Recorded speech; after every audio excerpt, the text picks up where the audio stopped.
Hi everyone, my name's Lisa from IDreaminSoap. On today's video we're going to have a look at getting all of our ingredients ready so that we can prepare ourselves a lovely bar of cold processed soap.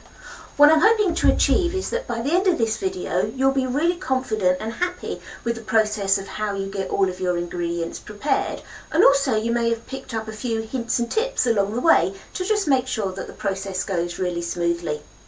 One thing just before we start though, if you are new to cold processed soap, maybe you've not dealt with lye before in the past, then please do check out Lye Safety. A good way to do this is just search for Soap Queen TV on YouTube, and there you'll find she's done a number of videos on lye safety and the protective clothing and the precautions that you should take when working around lye. Having said that, let's go and grab our stuff and start getting everything prepared so we can make some soap. Let's make a start on getting everything ready that we need for our soap then. So first of all, we're going to start off by mixing our lye together. So hopefully you've got yourself a recipe. Now with our recipe, whether you use soap calc or something else, my recipe is written out in soap calc, and I'll just talk a little bit about it in a second. But first of all, as I said, let's start off with mixing up our lye. Now the reason we tend to mix our lye up first before we mix up our oils is because when you mix your lye and your water together, they're going to create a reaction which will generate a lot of heat.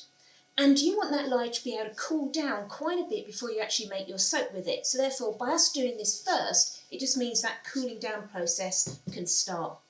Now, when we mix up our lye, it's really important that you use an appropriate container to do so.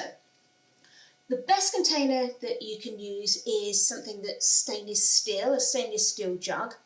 These are perfect, these are ideal, they're really heat resistant, they're going to last you for ages. Be careful if you do have a metal jug though, that it's really important that it is actually stainless steel. It mustn't be aluminium. Aluminium really acts badly with lye, so therefore do make sure that it is stainless steel. The other thing that you can use for mixing up your lye is plastic. So therefore something like a plastic jug is absolutely fine. And again, if you're dealing with plastic, there are some things that you need to be aware of. Make sure it's a sturdy plastic. You know, you don't want to just be taking the bottom of a juice bottle or something, because they're quite likely to melt with the heat of the lye. So they need to be a good resistant plastic. Now, when you're looking for the right type of plastic, turn your container upside down, and I can't imagine you're going to be able to see this. But on the bottom of it, there should be what you've probably known as a recycling symbol. It's a little triangle. And what you're looking for there is a triangle with the number of 5 or 2 in it. Okay, so a 5 or 2 is what you need. Anything else, you don't want to be using it. But if you've got those two, a 5 or a 2, then that's perfect. You can use that to actually mix your lye up and make your soap in. One other thing I just want to talk about is glass. Quite a lot of people refer to using glass to mix their lye, and they say, oh, it's okay because I've got some Pyrex glass or something. It really is best to avoid using glass. The reason for that is because the lye, quite a corrosive substance, will start to etch its way into the glass. And eventually what will happen is it will damage the glass and the glass will shatter, and it's going to leave you with lye spilt all over the place. So I would avoid using glass. Even if it's a good old tough piece of Pyrex, try and actually stick to either your plastic or your stainless steel. Right, so we know what containers we're using. We can now go and mix up our lye. So we're going to start off measuring out our water. So popping on our scales. Now when we're dealing with our scales, make sure you do have some nice accurate digital scales. No using cups or anything because they're not accurate enough. And none of those, you know those funny little baking scales where you put either metal weights or them or the little hand that wobbles around? None of those are good enough. You do need to have a good set of digital scales. They're not that expensive, so it is worth investing in them if you are going to make soap. So let's pop our jug on our scales and tear it down to 0, and then we're just going to pour our water in. Now with your water, you need to be making sure that you're using distilled water.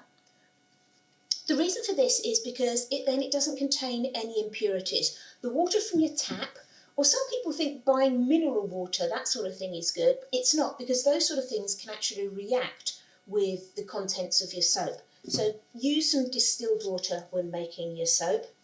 I actually keep my distilled water in the fridge. Now, some people use some ice cubes to help keep their lye solution cool. I use cold distilled water straight out of the fridge. It doesn't have to be cold, but cold water does actually help in two ways.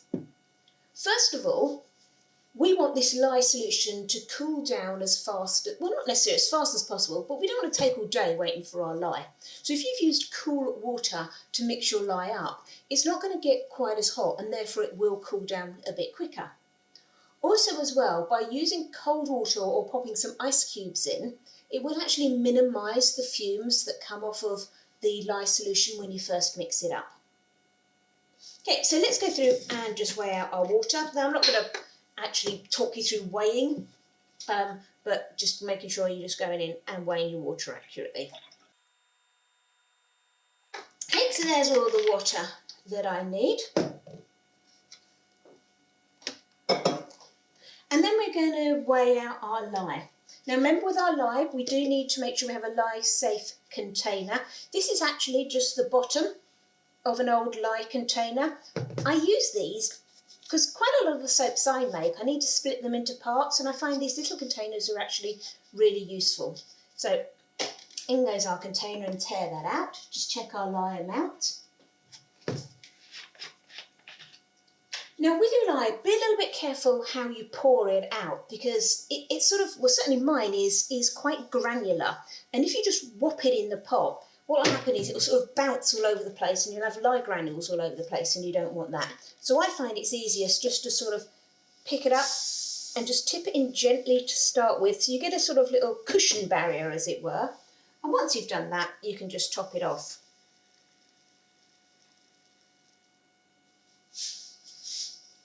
Now with my lye there, I have gone a fraction over. I wanted 157 grams, I've got 159. So I am actually going to remove that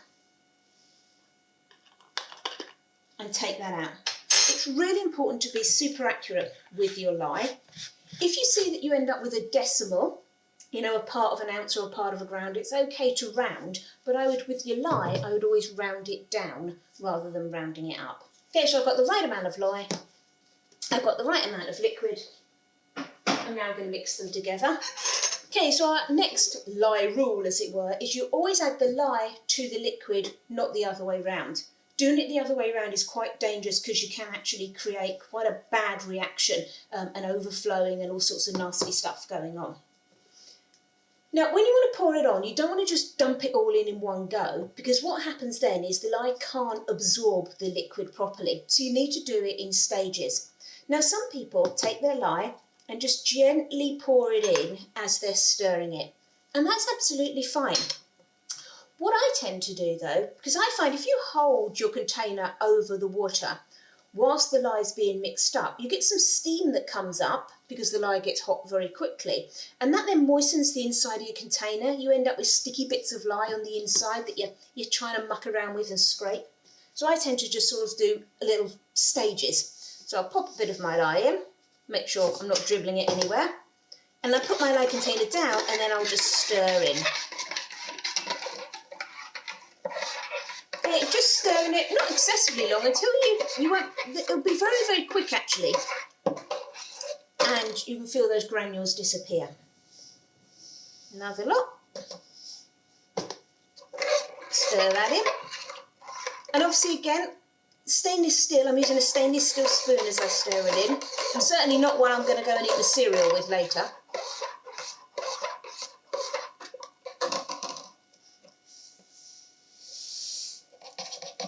And then my last bit of lye. And because my container was nice and dry, it all just slipped in. I haven't got to bother scraping it out and trying to get all those last little fiddly bits out.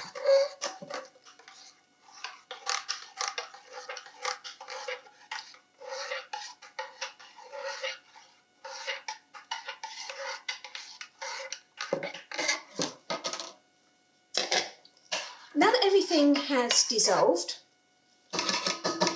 I'm just going to take those 2 items and just pop them in the washing up water straight away so that, you know, they can get nice and clean.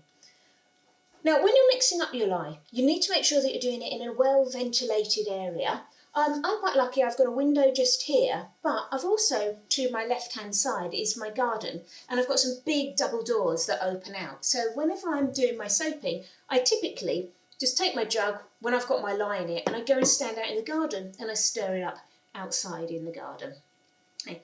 Now your lye is all stirred up, we now need to put it safely out the way in a ventilated place, and let that start to cool down. Now, if you're making your lye early, some people like to soap at room temperature, so they'll make their lye the night before and use it the next day. In that case, you need to be really careful that the initial heat of the lye come off it, and then you need to put it into a sealed container and store it somewhere nice and safe. Firstly, for safety, but secondly, you don't want a lot of air getting into your lye. Okay, you need to make sure it's nice and sealed. Otherwise, the effect of it actually diminishes if it gets exposed to the air for too long.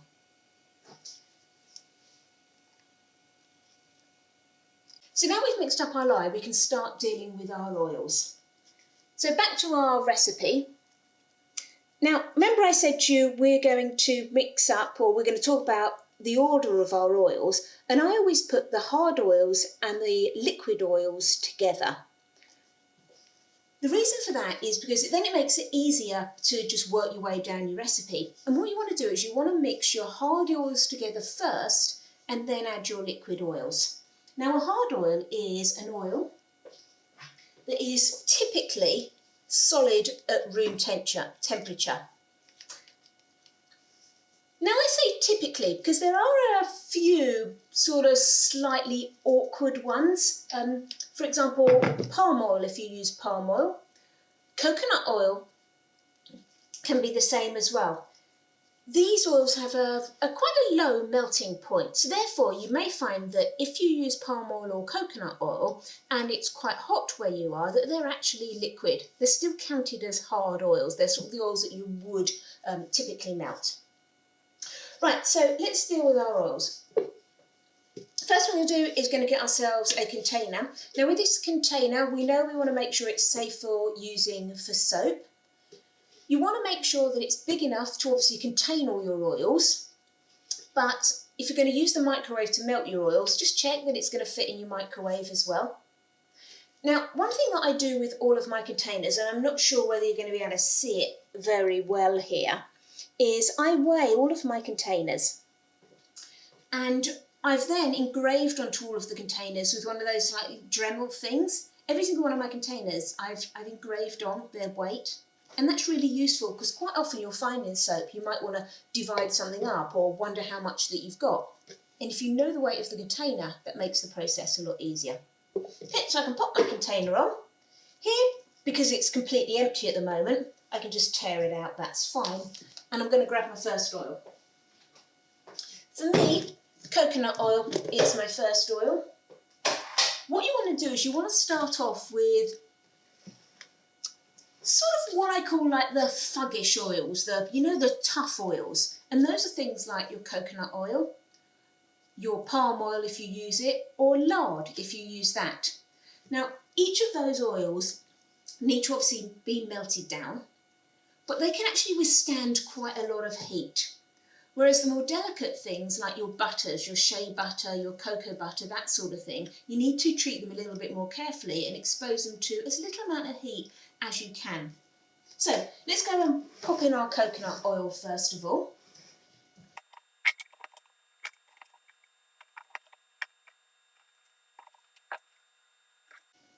Okay, so my coconut oil's weighed out.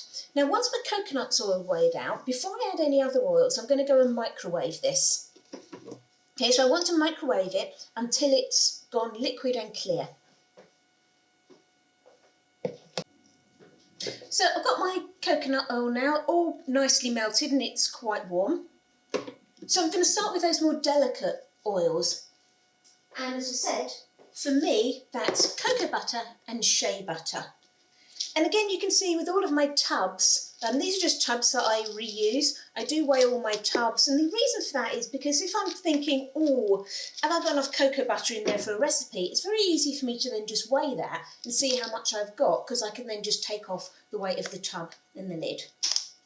Right, so let's think about these hard oils that we've got. So cocoa butter is my first other hard oil.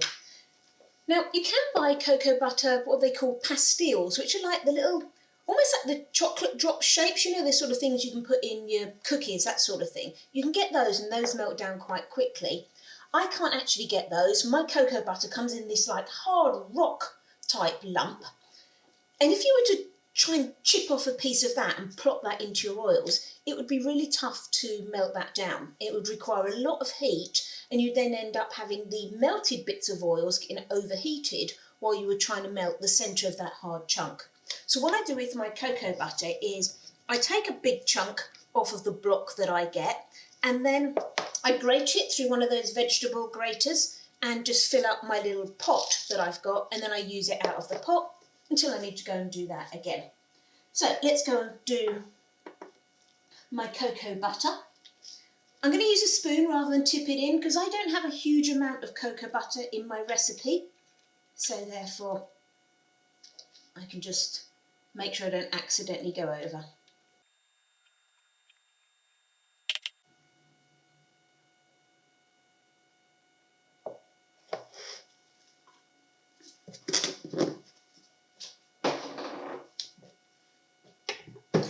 And then my last hard oil is shea butter.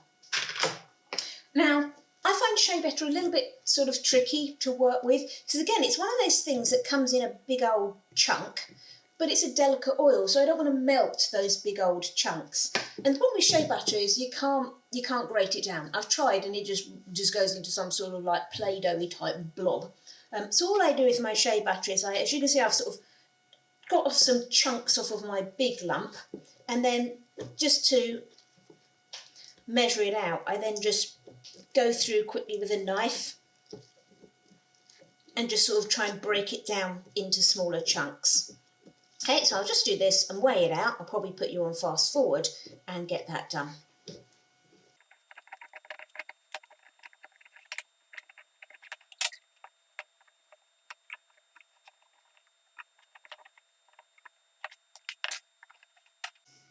Okay, so those are all my oils weighed, and now what you've got is that the heat of that coconut oil should be starting to work on those smaller lumps of those more delicate oils that we've got. Now, one thing I like to do at this stage is just do a little check. So what I do is I'll tear out my scales and I'll pop my jug on it. And I'm not sure if you can see that, but I can see that my total there has come to 668. Now I know, because I've measured my jug previously, that my jug weighs 155. So if I take that off, I can see that I've got 513 grams of oil in my jug. Obviously you can do that with your ounces as well. So as my little check, I can now go back to my recipe and I can look at my recipe, and that's where these numbers came in that with all of my hard oils, I added them up down the side, and I can see I've got 513 grams. So I know at this point, before I've put too many bits and pieces in there, I know this is perfectly weighed out. I haven't made any mistakes. Okay, so with this, I'm just going to leave it to sit. I tend to leave it to sit just for a little while, but it will probably need some pulses in the microwave. If I do put it in the microwave with the softer oils in, I tend to put my microwave on like 50% power and just let it go for a little bit longer and just gently melt those other oils. So I'm just going to do that and then I'll be back. So our hard oils are all melted just from a combination of half power treatments in the microwave and then just letting it sit and just melt the residue of the oil until everything's nice and clear. So we're now going to do our liquid oils. So basically the same process as with our hard oils is that we're just going to measure each oil out. Now I'm going to fast forward through this because I can't believe you really want to sit there and watch me actually pouring all my oils in. So I'm just going to have a go with those.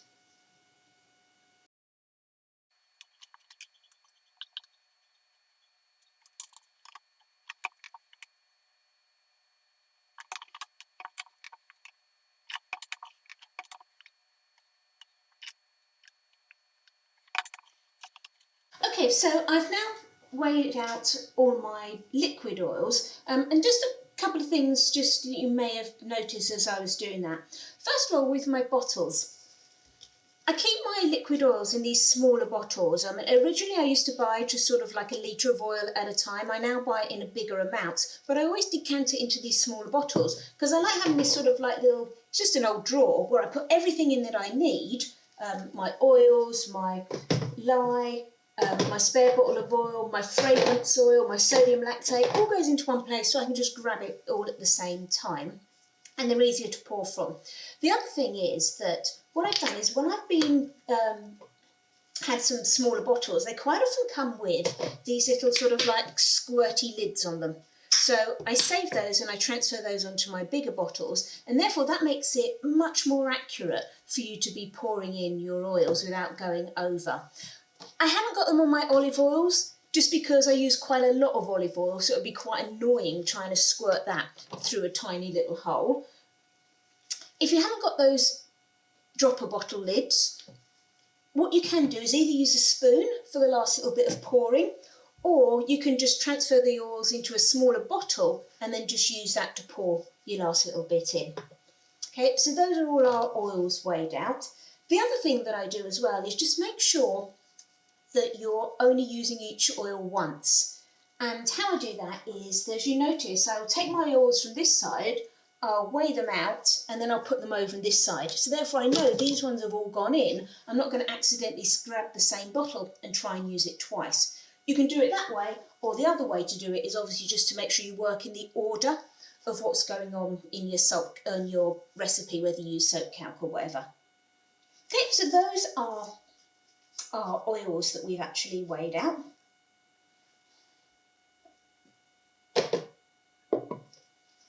And what I'm just going to do now is just do my last check again. So I'm going to grab my jug, tear out my scales down to 0, and I can see that I've got 1294 there.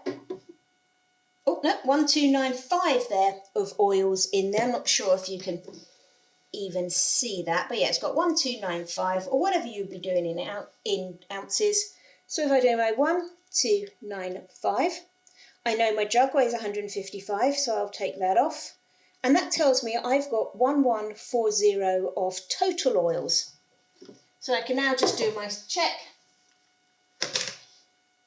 and I wanted 1140 of total oils. So what that tells me is that we knew the oils when I did my hard oils were right, and now I know my total oils were wrong. Let's say, for example, that I'd got to this stage and this amount came up as, I don't know, 970 or something.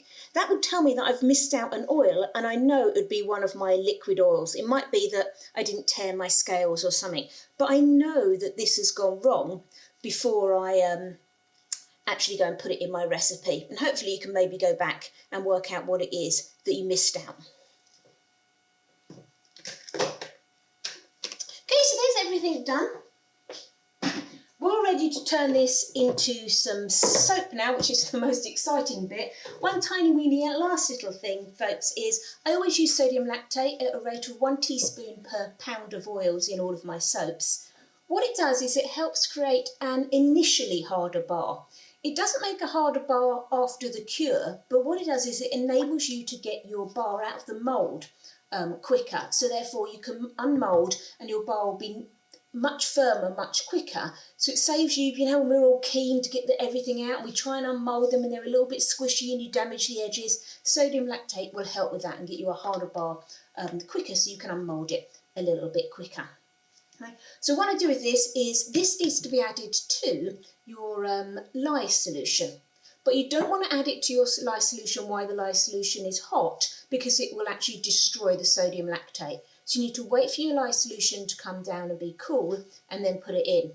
The problem with that is it's quite easy to forget it. So what I do is I've sort of rummaged in a box and gone, yeah, I've used everything in there, some fragrance to go in, take my sodium lactate and I pop it up right next to my lye solution. So I kind of have to move it to actually get to my lye. So I get those two together, so it forces me that I can't actually forget it.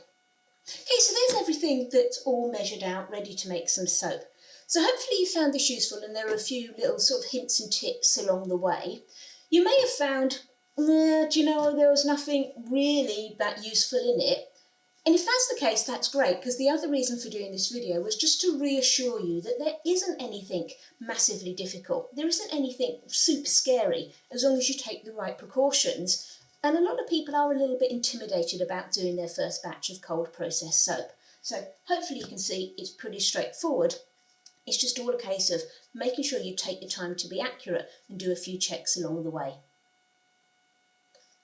That's everything, folks. If you found this video useful or enjoyed it in any way, it'd be great if you could give me a thumbs up. And if you want to see more videos like this, and I'm going to be producing some videos of actually making some soaps and things, then please click the subscribe button and you'll get notified whenever I do a new video. Other than that, hopefully I'll see you soon in our next video.